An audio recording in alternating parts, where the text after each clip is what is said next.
త్రివేణి సంగమంలో పుణ్యస్నానాలు అంటే అనేక ప్రత్యేక కార్యక్రమాలు ఉంటాయి. ఇందులో ముఖ్యంగా పుణ్యస్నానాలతో పాటు పిండ ప్రదానాలు కూడా ఎక్కువగా చేస్తారు. ఓవైపు కాశీ, ప్రయాగరాజ్ ప్రాంతాల్లో కూడా పిండ ప్రదానాలకు ప్రత్యేకమైనటువంటి అక్కడ ఏర్పాట్లు ఉంటుంది. ఆ త్రివేణి సంగమానికి ఉన్నటువంటి ఒక ప్రత్యేకత అదిగా చెప్పుకోవచ్చు.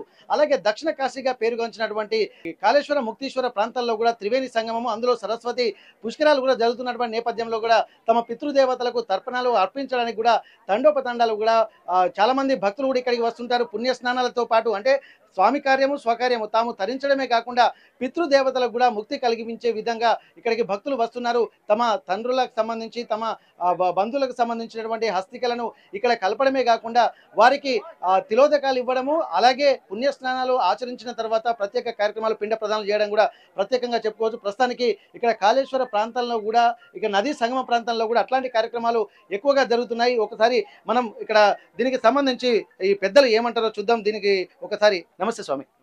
ఇక్కడ పిండ ప్రదానాలు చేయడానికి కూడా ప్రత్యేక కార్యక్రమాలుగా ఇక్కడ త్రివేణి సంగమాలనే ప్రత్యేకంగా ఎంచుకుంటారు. ఇక్కడ కాళేశ్వర, ముక్తీశ్వర దేవాలయాలకి సంబంధించి కూడా చాలా మంది భక్తులు కూడా వస్తున్నటువంటి నేపథ్యంలో ఇక్కడ ఆధ్యాత్మిక కార్యక్రమాలే కాకుండా పితృతర్పణాలు కూడా ఎక్కువగా జరుగుతున్నాయి. నిజంగా ఈ పితృతర్పణాలకు సంబంధించినటువంటి ప్రాముఖ్యత ఏంటండి? ఎందుకు ఇక్కడ ఎక్కువ చేస్తారు ఇట్లా?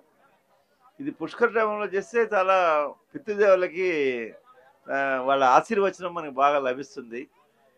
అందుకని ఆ పుణ్యఫలం చేయడానికి కోసం మేము ప్రత్యేకంగా ఈ పుష్కరకాలంలో వచ్చి ఇక్కడ పుణ్యస్నానం ఆచరించి పితృతర్పణలు చేస్తాం. ఇది అదృష్టంగా మనకేంటి మన తెలంగాణ రాష్ట్రంలో ఇంత మంచి ప్రదేశంలో త్రివేణి సంగమం ఉండటం వలన ఇది ఆంధ్ర, తెలంగాణ అందరికీ చాలా వీలుగాను సానుకూలంగా ఉంది. ఈ ప్రభుత్వం కూడా మంచి అరేంజ్మెంట్స్ షామేనా అనేది వేసి ఎండాకాలంలో వచ్చే ప్రజలకి వీళ్ళకి ఇబ్బంది లేకుండా బాగా అరేంజ్మెంట్ చేశారు. చాలా బాగుంది. మేమందరం హ్యాపీగా ఫీల్ అవుతాం మా పుణ్య కార్యక్రమాలన్నీ తీసుకుని. ఇక్కడ పిండ ప్రదానాల గురించి మనం ప్రత్యేకంగా మనం మాట్లాడుతున్నటువంటి తరుణంలో ఆ పితృతర్పణాలు ఎట్లాంటి తర్పణాలు అర్పిస్తే నిజంగా పితృదేవతలు శాంతిస్తారు? దాని వెనుక శాస్త్రోక్తం ఏమైనా ఉందా? శాస్త్రోక్తం అంటే మామూలుగా మన సంవత్సరం చేస్తూ ఉంటాం కదా, అలాగే ఈ పుణ్యకాలంలో చేస్తే చాలా మంచిది, చేసే వాళ్ళకి మంచిది. వాళ్ళ ఆశీర్వచనం ఉంటే మన మన కుటుంబం కూడా చాలా వృద్ధి చెందుతుంది అంటారు. అందుకని తప్పకుండా మనం చేయాలి. మన దేవతల కంటే పితృదేవతలు చాలా మోర్ ఇంపార్టెంట్. వాళ్ళకి చేయటం చాలా యథావిధిగా మనం చేయాలి. దానికోసమే మేము వచ్చాం.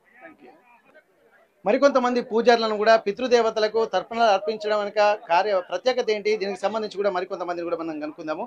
స్వామి నమస్తే. నిజంగా పితృదేవతల తర్పణాలు అనేది కూడా మన కాళేశ్వరము, కాశీ తర్వాత అత్యంత ప్రసిద్ధిగాంచింది. ఇక్కడ ఒక్కొక్క ప్రాంతానికి ఒక్కొక్క ప్రత్యేకత ఉంటుంది. ఇక్కడ నిజంగా ఇంతమంది భక్తులు సరస్వతి పుష్కరాల టైంలో కూడా వస్తున్నారు. అసలు ఈ పితృదేవతల్ని ఈ కార్యక్రమాలు చేయడానికి వెనుక ఆంతర్యం ఏంటి అనుకోవచ్చు? అసలు పుష్కరము అంటే ఏంటి అంటే బృహస్పతి, దేవగురువైన బృహస్పతి గురుడు ఒక్కొక్క రాశిలో ప్రవేశించినప్పుడు మనకు ఒక్కొక్క నదీ పుష్కరం అనేది వస్తూ ఉంటుంది. అట్లాగా మొట్టమొదటి మేషరాశిలో ప్రవేశించినప్పుడు గంగా పుష్కరం నుంచి మొదలు పెట్టుకుని మీనరాశిలో ప్రవేశించినప్పటికీ ప్రాణహిత పుష్కరం వరకు మనకి 12 రాశులకి 12 పుష్కరాలనే వస్తాయి. అయితే ఇప్పుడు జరిగేది మిథున రాశిలోకి బృహస్పతి ప్రవేశం జరగడం వల్ల సరస్వతీ నది పుష్కరాలు ప్రారంభమయ్యాయి. సరస్వతీ నది మన బద్రీనాథ్ దగ్గర 6 కిలోమీటర్ల దూరంలోనే మానా అనే ప్రదేశంలో పుట్టి అక్కడి నుంచి ప్రయాణం చేస్తూ అనేక పాయలుగా వదిలిపెడుతూ మన కాళేశ్వరం దగ్గర గోదావరి నదిలో కలిసి ఇక్కడ నుంచి పుట్టిన ప్రాణహిత నదితో కలిసి ప్రయాణం అనేది సాగిస్తుంది. కాబట్టి ఈ గోదావరి అదేవిధంగా సరస్వతి, ప్రాణహిత కలవడం వల్ల త్రివేణి సంగమం అని చెప్తాం. అయితే మనకి త్రివేణి సంగమం అనగానే కాశీ దగ్గర ప్రయాగరాజ్ లో మన త్రివేణి సంగమం గంగా యమునా సరస్వతికి అది ప్రాముఖ్యత ఎంత ఇస్తామో అంతే ప్రాముఖ్యత అక్కడ తర్వాత ఇక్కడ మాత్రమే ఉంది. అదేవిధంగా ఈ తెలంగాణ రాష్ట్రంలో మన కాళేశ్వరంలో 2 విశేషాలు ఏంటయ్యా అంటే ఇక్కడ 2 పుష్కరాలు జరుగుతాయి. ఒకటి ఈ సరస్వతి పుష్కరం జరుగుతుంది. అదేవిధంగా అసలంటూ ఇక్కడ పుట్టిన ప్రాణహిత నదికి మీనరాశిలో బృహస్పతి ప్రవేశించినప్పుడు కూడా అదే పుష్కరం ఇక్కడ జరుగుతుంది. అది విశేషం.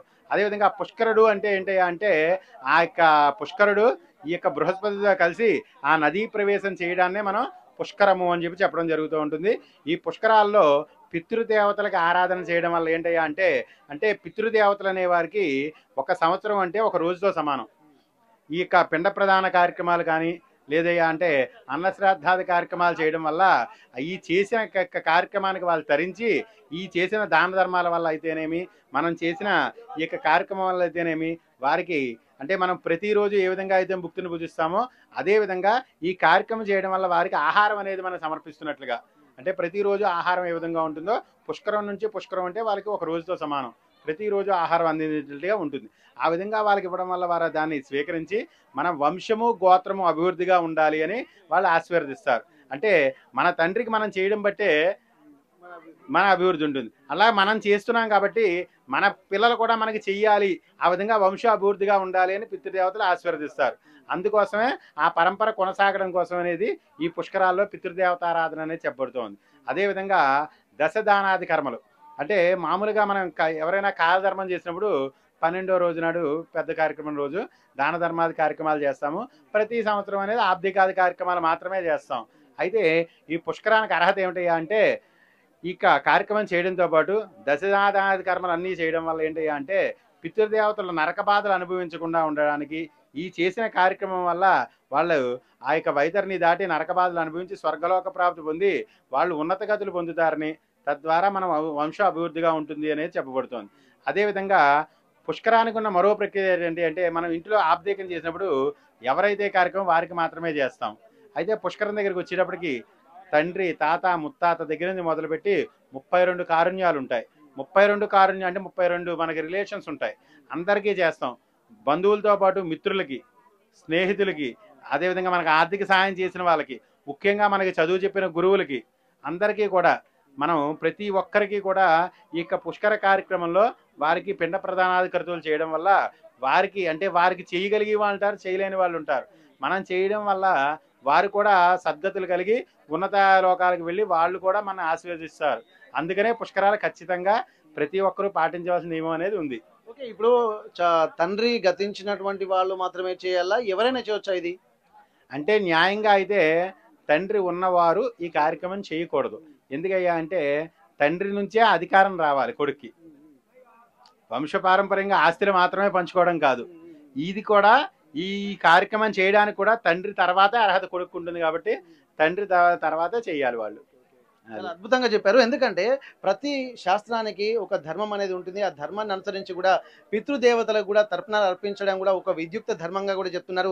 ఇక్కడ ఈ పిండ ప్రదానాలకు కూడా ప్రత్యేకమైనటువంటి ఆ కార్యక్రమాలకు కూడా ఇంత ప్రాశస్త్యం ఉన్నట్టుగా మనం చెప్పుకోవచ్చు.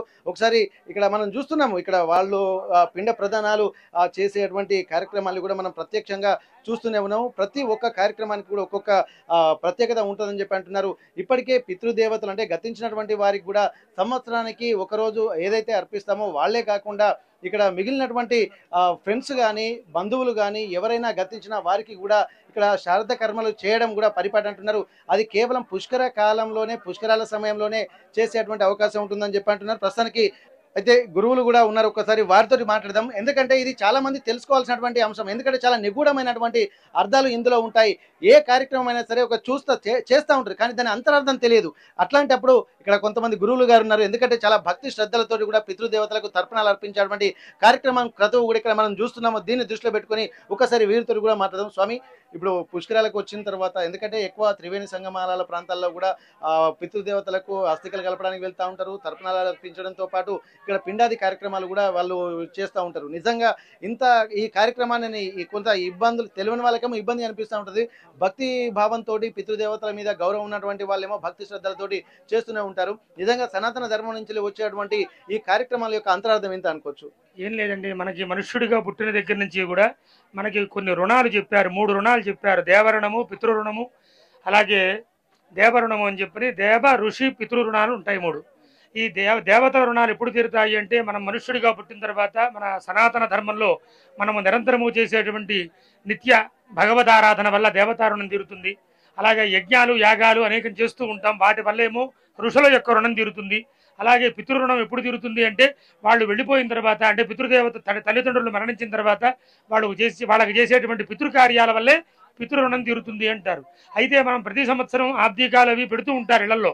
కానీ విశేషం ఎక్కడ అంటే ఏదైనా పుష్కరాలు కానీ అలాగే ఏదైనా క్షేత్రాల్లో ఇలాంటి సందర్భం, త్రివేణి సంగమం లాంటి క్షేత్రాల్లో ఇలాంటి చోట్ల మామూలుగా ప్రతి సంవత్సరం పెట్టేటువంటి తద్దినం తల్లికి తండ్రికి మాత్రమే పెడుతూ ఉంటారు.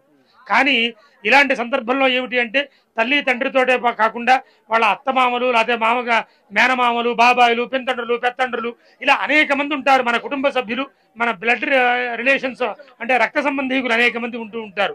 వాళ్ళందరినీ కూడా దృష్టిలో పెట్టుకుని వాళ్ళకు కూడా చేసేటువంటి సందర్భం ఏదైనా ప్రత్యేకంగా ఏదైనా ఉంది అంటే ఇలాంటి పుష్కర సందర్భంలోనే చేస్తూ ఉంటాం. ఇలా పితృకార్యాలు ఇలా చేయటం వల్ల ఏమిటి అంటే వాళ్ళ పితృరుణం తీర్చుకోవడమే కాకుండా మనకి తెలిసి కానీ తెలియక కానీ అనేకమైనటువంటి దోషాలు ఉంటూ ఉంటాయి. అవి ఈ జన్మలో చేసినవి కావచ్చు, పూర్వజన్మలో చేసినటువంటివి కావచ్చు. ఆ దోషాలన్నీ కూడా దేనివల్ల పోతాయి అంటే కేవలం పితృదేవతల్ని ఆరాధన చేయటం వల్ల, అంటే పిండ ప్రదానాలు చేయటం వల్ల, ఆ సందర్భంలోనే అనేకమైనటువంటి దాన ధర్మాలు కూడా చేస్తూ ఉంటారు. ఇవన్నీ కూడా చేసి వాళ్ళ రుణం తీర్చుకున్నట్టయితే పితృదేవతల యొక్క అనుగ్రహం, వాళ్ళ యొక్క అనుగ్రహం కలగటం వల్ల తిరిగి మళ్ళీ వాళ్ళ వంశవృద్ధి కలుగుతూ ఉంటుంది. అలాగే అనేకమైనటువంటి ఐశ్వర్యాలు, ఇక వాళ్ళు చేసేటువంటి అనేక రంగాల్లో ఏ వృత్తి ఉద్యోగాల్లో ఉంటారో వాళ్ళ అభివృద్ధిని పొందుతూ ఉంటారు. అందువల్ల ఇక్కడ మనకి ఇంకా విశేషం ఏమిటి ఇక్కడ అంటే నిజంగా మన భాగ్యం, మన తెలుగు రాష్ట్రాల్లో ఈ యొక్క త్రివేణి సంగమ క్షేత్రంలో సరస్వతి నది ఉండటం. ఎక్కడో చాలా వ్యయ ప్రయాసాలతోటి మనం వెళ్ళాలి. ఎక్కడికి? బదరీ క్షేత్రానికి వెళ్ళాలి అంటే అక్కడ మనా ఉంది, అక్కడికి వెళ్ళాలి. లేదంటే ప్రయాగ వెళ్ళాలి. అంత దూరం వెళ్ళలేకపోయినప్పటికీ కూడా మనం ఇలాంటి క్షేత్రంలో మనకి సమీపంలో ఇలా ఉండి చక్కగా సరస్వతి, ఇక్కడ గోదావరి, ప్రాణహిత, అంతర్వాహినిగా సరస్వతి నది, ఈ 3 ప్రదేశాలు ఇక్కడ నదులు కలవటం, అలాంటి క్షేత్రం మన యొక్క తెలంగాణ రాష్ట్రంలో ఉండడం, మనమందరం ఇక్కడికి వచ్చి ఇలా చేసుకోవడం మన నిజంగా చెప్పలేనంత భాగ్యం. ఇక్కడికి వచ్చి ఆ 3 నదుల యొక్క సంగమాన్ని దర్శించిన, స్నానం చేసిన, అలాగే తల్లిదండ్రులు లేనటువంటి వాళ్ళు పిండ ప్రదానాలు చేసినా కూడా అనేక కోట్ల రెట్లు ఫలితం ఉంటుంది అని చెప్పని ఇది మనం చెప్పడం కాదు, మనకి మహర్షులే చెబుతున్నారు. కాబట్టి వాళ్ళు ఏ మార్గాన్ని అయితే మహర్షులు మనకి అనుసరించమని చెప్పని ఉపదేశం చేశారు, ఆ మార్గాన్ని మనం అనుసరిస్తూ సనాతన ధర్మాన్ని మనం కాపాడుతూ తర్వాత తరాలకు కూడా మనం తెలియజేయాలి అంటే ఇలాంటి కార్యక్రమాలు చేయాలి. చక్కగా నదీ స్నానం చేయాలి. చేసేటప్పుడు కూడా సంకల్పం చెప్పుకుని చక్కగా పుణ్యస్నానాలు చేసినట్లయితే చాలా విశేషమైనటువంటి ఫలితాన్ని పొందుతారు. ధన్యవాదాలు స్వామి. ఇక్కడ నిజంగా ఎప్పుడు చాలా వరకు అందరూ కార్యక్రమాలు చేస్తుంటారు కానీ దాని అంతరార్థం తెలియదు. ఇక్కడ ముఖ్యంగా 3 రుణాలు ఉంటాయి అంటున్నారు. దేవ రుణము, ఋషి రుణము, అలాగే పితృరుణము. నిత్య ఆరాధన వల్ల దేవతల రుణం తీర్చుకోవచ్చు, అలాగే యజ్ఞయాగాది కర్మల వల్ల ఋషుల రుణం తీర్చుకోవచ్చు. దాంతోపాటు ఇట్లాంటి పిండ ప్రదానాల వల్ల పితృరుణం తీర్చుకోవచ్చు అంటున్నారు. పితృరుణం తీర్చుకోవడం వల్ల వంశవృద్ధి చెందడంతో పాటు ఉన్నటువంటి పిల్ల పాపలు కూడా సుఖ సంతోషాలతో ఉండే విధంగా పితృదేవతలు ఆశీర్వదిస్తారంటున్నారు. ప్రతి దాని యొక్క అంతరార్థం కూడా చెప్తున్నారు. ఇక్కడ ముఖ్యంగా గమనించాల్సింది ఏంటంటే త్రివేణి సంగమ ప్రాంతాల్లోనే ఇక్కడ ఇటువంటి కార్యక్రమాలు జరుగుతూ ఉంటాయి. ఇప్పటి వరకు ప్రయాగరాజ్ లాంటి ప్రాంతము, అలాగే బద్రీనాథ్ లాంటి ప్రాంతాలకు వెళ్ళి అక్కడ మాత్రమే ఇక్కడ పిండ ప్రదానాలు చేసేటువంటి కార్యక్రమం ఉండేది. కానీ ఇంత దూరం నుండి అక్కడికి వ్యయ ప్రయాసాలు ఓర్చి వెళ్ళడము అనేక ఇబ్బందులతో పాటు ఆర్థికమైన ఇబ్బందులు కూడా ఉండేటువంటి అవకాశం ఉంటుంది. అందులో తెలంగాణ ప్రాంతమైనటువంటి మన ప్రాంతమైనటువంటి ఇక్కడ దక్షిణ కాశీగా వెలసిల్లుతున్నటువంటి కాళేశ్వర, ముక్తీశ్వర త్రివేణి సంగమమైనటువంటి ప్రాణహిత, అలాగే గోదావరి, సరస్వతి అంతర్వాహినిగా ప్రవహిస్తున్నటువంటి ఇక్కడికి వచ్చి ఇట్లాంటి కార్యక్రమాలు చేయడం వల్ల కోట్ల జన్మల పుణ్య ఫలితం మన తెలంగాణ వాసులకు దక్కిందన్నటువంటి ఒక భక్తి భావనతోటి గురువు గారు చాలా చక్కగా చెప్పారు. నిజంగా ప్రతి ఒక్క తెలంగాణ ప్రాంతంలో వాసులే కాకుండా ఇప్పటికి మనం చూసాము ఇక్కడ ఆర్టీవీ గ్రౌండ్ రిపోర్ట్ లో కూడా చుట్టుపక్కల నుండి అంటే ఆంధ్రప్రదేశ్ నుండి, అలాగే ఛత్తీస్గఢ్ నుండి, మధ్యప్రదేశ్ నుంచి వీళ్ళందరూ కూడా వస్తూ ఒక భక్తి పూర్వకమైనటువంటి ఆ స్నానాలు మాత్రం చేస్తున్నారు. చాలా మంది తెలిసినటువంటి వాళ్ళు పిండ ప్రదానాలు చేసి పితృదేవతల తర్పణాలు అర్పిస్తూ వారి మన్ననలు పొందేటువంటి అవకాశం కూడా ఇట్లాంటి కార్యక్రమాల ద్వారా కలుగుతుందని చెప్పంటున్నారు. ఏదేమైనప్పటికీ కూడా ఇట్లాంటి పుష్కరాలు రావడం కూడా చాలా గొప్ప అంటున్నారు. ప్రపంచంలో ఎక్కడ ఏ వ్యవస్థ లేని వ్యవస్థ ఇక్కడ భారతదేశంలో సనాతన ధర్మంలో ఉంటుంది. కాబట్టి సనాతన ధర్మం గురించి తెలుసుకున్నటువంటి వాళ్లకు భూత భవిష్యత్ వర్తమాన కాలాలకు సంబంధించినటువంటి ఒక సంయోగం కూడా జరిగే అవకాశం ఉంటుంది. కాబట్టి ప్రతి ఒక్కరూ ఆధ్యాత్మిక మార్గంలో తరిస్తూ ఇక్కడ 3 రుణాలు పెద్దల వాళ్ళు చెప్పినట్టుగా అదే భగవంతుని రుణము, అలాగే ఋషి రుణము, అలాగే మనిషి పితృదేవత రుణం తీర్చుకోవాల్సినటువంటి అవసరాన్ని కూడా తక్షణ కర్తవ్యంగా ఇక్కడ ఉన్నటువంటి పెద్దవాళ్ళు చెప్తున్నటువంటి పరిస్థితి. ప్రపంచంలో ఏ మూల ఏ క్షణం ఏం జరుగుతుందో వేగంగా తెలుసుకోవడానికి తొలి వెలుగు వాట్సాప్ ఛానల్ ని ఫాలో చేయండి.